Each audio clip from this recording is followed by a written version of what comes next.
Antes de mergulhar nesta história incrível, considere se inscrever no canal e ativar o sininho.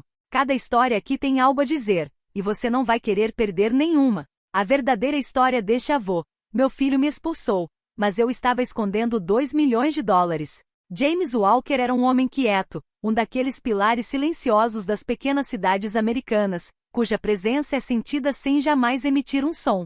Aos 78 anos, ele morava sozinho em uma casinha modesta, um bangalô de madeira pintado de branco em um bairro tranquilo de Springfield, Illinois. A fachada era simples, quase modesta, mas cada detalhe exalava simplicidade e dignidade. O balanço de madeira na varanda, as plantas cuidadosamente cuidadas e a velha cerca branca de estacas que cercava o jardim. James passará a maior parte da vida trabalhando duro. Na juventude fora operário em uma fábrica de automóveis local, onde aprenderá o valor do rigor e da disciplina. Aqueles anos na oficina, onde as máquinas zumbiam incansavelmente, forjaram seu caráter, um homem paciente, leal e tenaz. Mas quando a fábrica fechou, James não desistiu. Mudou de carreira e se dedicou à jardinagem paisagística. Era um trabalho que ele realmente amava, um ofício manual que o aproximava da natureza. Ele passava horas plantando, podando e cuidando de cada pedaço de terra, independentemente das estações, da chuva ou do inverno rigoroso.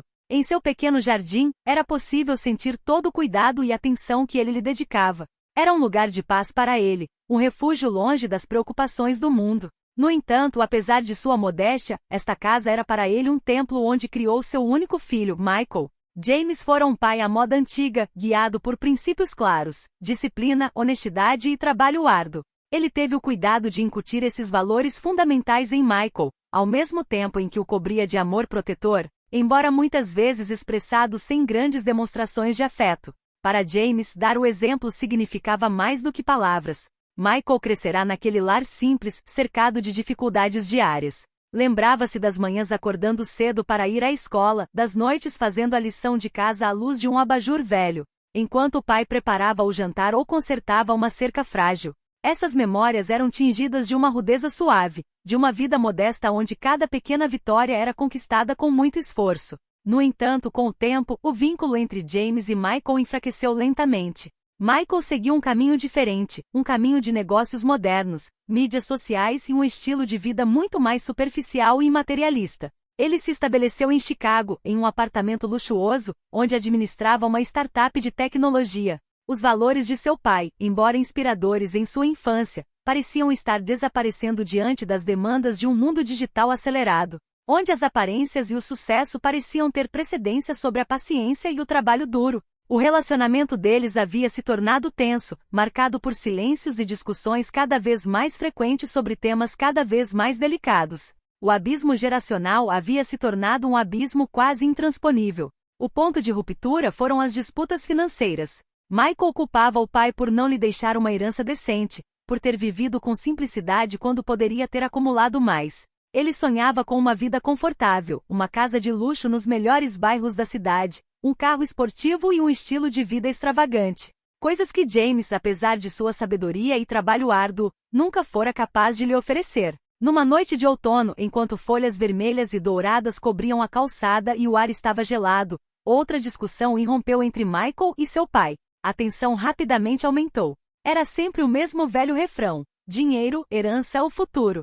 Michael não buscava mais entender o pai, julgava-o friamente como um velho antiquado, uma relíquia de outro tempo. Você não entende nada da vida moderna, pai. Você vive como um eremita, não construiu nada de sério. E agora quer que eu cuide de você? James, calmo, respondeu-lhe com um suspiro. Posso não ter construído um império, filho, mas construí uma vida honesta. Criei você da melhor maneira que pude. Mas Michael, com o rosto tenso de frustração, não quis ouvir. Você não tem nada para mim, vovô, então saia daqui. Não quero mais você aqui.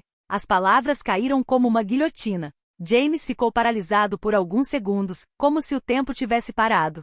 Seu coração se apertou não de raiva, mas de dor, uma dor silenciosa, do tipo que se sente quando a pessoa que você mais ama o rejeita. Ele não respondeu. Sabia que nenhuma palavra poderia transpor o abismo que se abrirá entre eles. Ele subiu lentamente as escadas até o quarto de hóspedes, pegou uma mala de viagem surrada e colocou algumas roupas, um casaco quente, seus remédios e uma foto emoldurada dele e de Michael, tirada no aniversário de 12 anos do menino. Na foto, eles sorriam despreocupadamente em frente a um carro velho que James tinha acabado de consertar como presente para o filho. Ele desceu as escadas, deu uma última olhada na casa, aquela onde vira seu filho dar os primeiros passos, aquela que ele consertara 100 vezes com suas mãos calejadas. Então abriu a porta e saiu sem dizer uma palavra.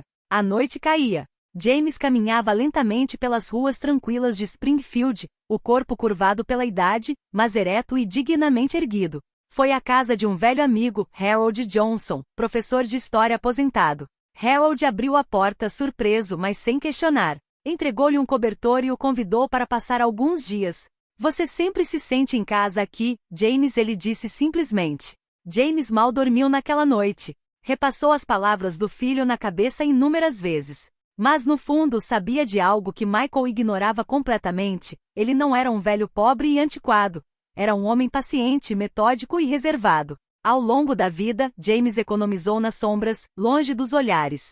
Cada dólar que ganhava em sua fábrica ou trabalho de jardinagem não era desperdiçado. Ele vivia de forma simples, quase frugal, mas por trás dessa aparente modéstia, construía uma verdadeira segurança financeira.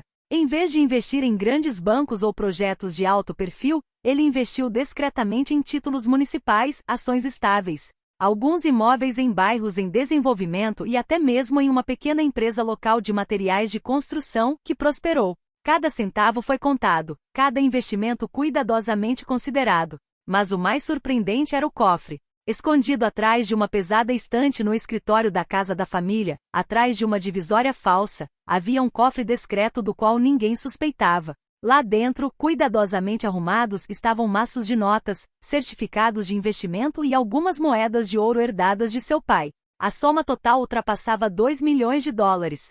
James nunca havia falado sobre o dinheiro. Não por desconfiança, mas por cautela. Ele sabia que o dinheiro mudava as pessoas, especialmente aquelas que não tinham passado pelo trabalho duro que ele havia suportado. Ele planejara doá-lo para uma instituição de caridade, deixando uma parte para Michael mais tarde, quando o filho estivesse pronto para entender o valor do que tinha em mãos. Não apenas o dinheiro, mas o esforço que ele representava. Ironicamente, no momento em que Michael o expulsou como um velho inútil, James era, na verdade, mais rico do que muitos na vizinhança. Mas James não se sentia triunfante. Esse segredo não servia para alimentar seu orgulho. Ele sempre soubera que a verdadeira riqueza não se demonstrava no pulso, mas nos valores transmitidos. Deitado no sofá do amigo, ele olhava para o teto pensativo. Talvez o tempo o ensine, murmurou para si mesmo. Talvez às vezes seja preciso perder tudo para abrir os olhos. E fechou os seus sem rancor, mas com a certeza de que os dias que veriam mudariam muito mais que um destino.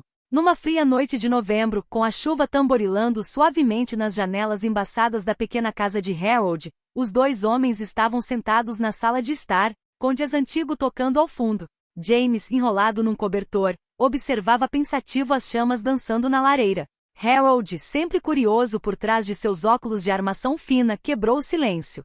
Tem certeza de que não tem nenhum familiar a quem possa pedir ajuda? Alguém, um sobrinho, um primo, talvez seu filho? James olhou para baixo, as mãos enrugadas agarrando a xícara de chá que segurava. Levou alguns segundos para responder, como se cada palavra custasse uma dor ancestral. Eu tenho um filho, Harold. Michael. Mas ele me rejeitou. Agora ele me vê como nada mais do que um fardo, um obstáculo ao seu sucesso. Harold assentiu sem julgar. Algumas crianças querem subir tão alto que esquecem em que ombros estão. James deu um sorriso triste, mas não respondeu. Naquela noite, ele dormiu com mais dificuldade do que o normal. Poucos dias depois, os vizinhos do bairro de Springfield começaram a fazer perguntas. A senhora Dorsey, a costureira idosa do outro lado da rua, notou que a caixa de correio de James estava lotada e que o jardim, normalmente bem cuidado, parecia abandonado. Outro vizinho preocupado ligou para a polícia para solicitar uma verificação da assistência social. Os policiais foram até a casa. Ao inspecionarem o local, encontraram uma casa limpa, mas claramente desocupada há vários dias. Não havia sinais de briga ou saída precipitada. Por precaução, inspecionaram os cômodos um por um. Foi no escritório, ao tentar mover uma grande estante para acessar uma tomada, que um dos policiais notou uma placa de parede ligeiramente desalinhada. Atrás dele, havia um cofre embutido na parede. O que encontraram lá superou em muito suas expectativas: maços de notas cuidadosamente embrulhados, certificados de investimento. escrituras de propriedade e diversas moedas de ouro antigas. Após o inventário inicial, a quantia foi estimada em mais de 2 milhões de dólares. O assunto chegou rapidamente aos serviços administrativos da cidade. Como um homem idoso, dono de uma casa modesta em um bairro tranquilo, poderia possuir tamanha fortuna? Enquanto dormia no sofá da casa de um amigo, os serviços sociais foram alertados e muito rapidamente, o nome de Michael Walker surgiu como o único herdeiro em potencial. Michael foi chamado à delegacia para responder a algumas perguntas. Ele chegou de terno elegante, confiante, mas logo se descontrolou com as perguntas dos policiais. Senhor Walker, o senhor sabia que seu pai estava morando fora de casa há vários dias? Não. Ele acabou de sair. A gente brigou. Achei que ele estava na casa de um amigo. Mas ele é velho, e você é filho único. Você já tentou descobrir se ele está bem? Michael, surpreso, sentiu sua confiança ruir. Eu não sabia que ele tinha tudo isso. Essa quantia de dinheiro, esse cofre. Ele nunca me falou em dinheiro. Ele saiu da delegacia atordoado com o rosto tenso. Esse pai que ele rejeitara, acusado de ser pobre e pouco ambicioso, na verdade passará anos construindo uma postura discreta de segurança, não para si mesmo, mas para proteger o filho.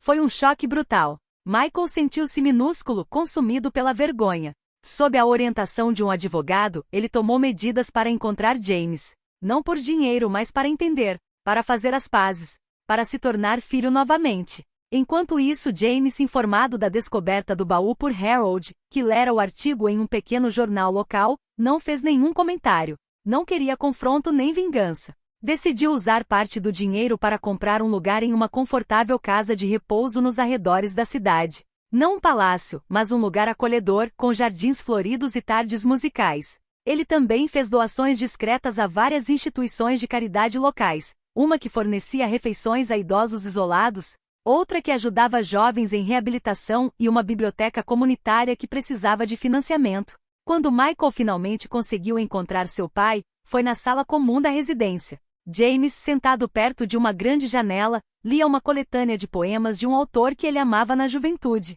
Michael inicialmente ficou paralisado na porta sem conseguir falar. Foi James quem quebrou o silêncio. Você veio pelo dinheiro? Michael balançou a cabeça. Lágrimas brotaram em seus olhos. Não, eu vim me desculpar. Eu vim para te entender se você me der uma chance. Ele sentou-se em frente ao pai. Naquele dia, ele não era mais um empresário. Era um filho que teve que reaprender tudo. Com o passar das semanas, eles se reencontraram. De pequenas maneiras. Um café compartilhado, um passeio pelos jardins, uma visita à biblioteca que James ajudara a salvar. Lentamente, mas com segurança, uma ponte foi reconstruída entre eles. Michael abandonou algumas ambições vãs.